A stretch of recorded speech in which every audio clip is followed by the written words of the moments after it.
ચાલો બધાને જય માતાજી। હવે આપણે સેન્ડવિચ બનાવશું।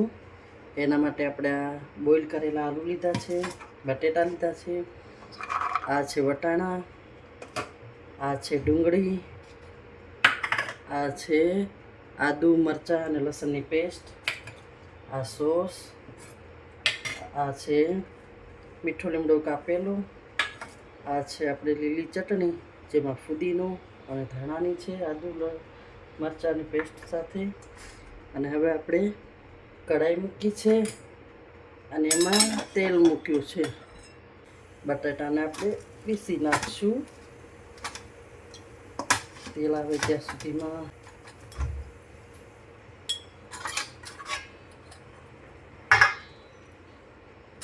ચાલો આપણે રાઈ નાખીશું,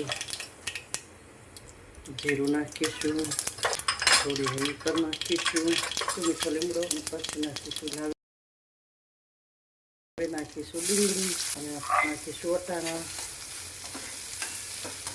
પણ પકાવવા દઈશું, થોડી વાર ઢાંકી દઈશું। ચાલો આપણા થોડોક વટાણા અને ડુંગળી પાકી ગઈ છે। હવે અંદર નાખીશું થોડુંક મીઠું,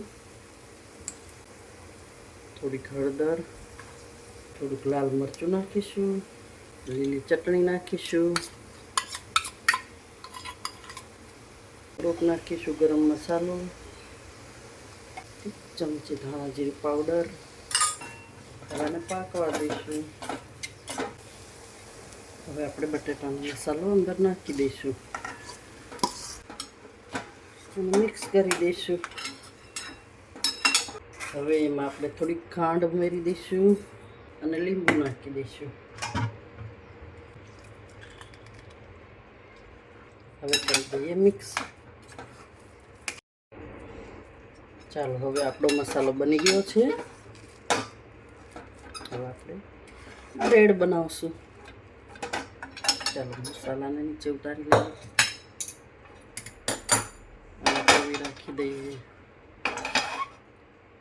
ચાલો હવે આપણે બ્રેડમાં મસાલો ભરીશું। બાળકોને બહુ ભાવે એની ચટણી લીલી એટલે ઓછી ભરું છું। તમારા બાળકો જો ખાય તો જાજી ભરજો।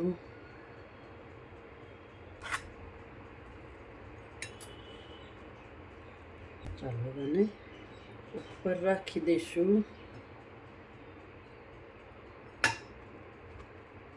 અને હવે આપણે શેકી દઈશું। પહેલાં તો આપણે માખણ રાખીશું। ઘીમાં શેકવી તો ઘીમાં પણ શેકી શકાય છે, તેલમાં પણ શેકી શકાય છે। હું માખણમાં શેકું છું।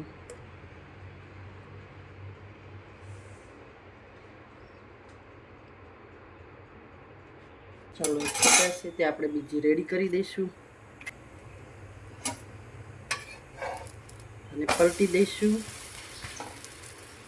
ત્યાં સુધીમાં આપણે બીજી બ્રેડને સોસ લગાવી દઈશું અને મસાલો પણ ભરી દઈશું। અલટ પલટ કરીને શેકી દઈશું।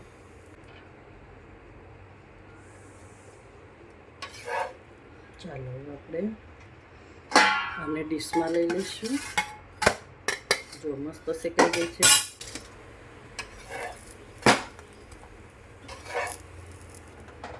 ચાલો જોઈએ આપણી શેકાઈ ગઈ છે બંને બ્રેડ કેવી મસ્ત ક્રિસ્પી ને કરારી થઈ છે। ચાલો હવે આપણે સર્વ કરીશું।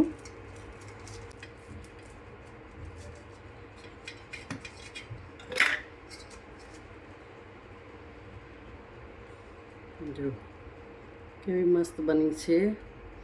તો આપણી આ ડીશ થઈ ગઈ છે રેડી નાસ્તા માટે।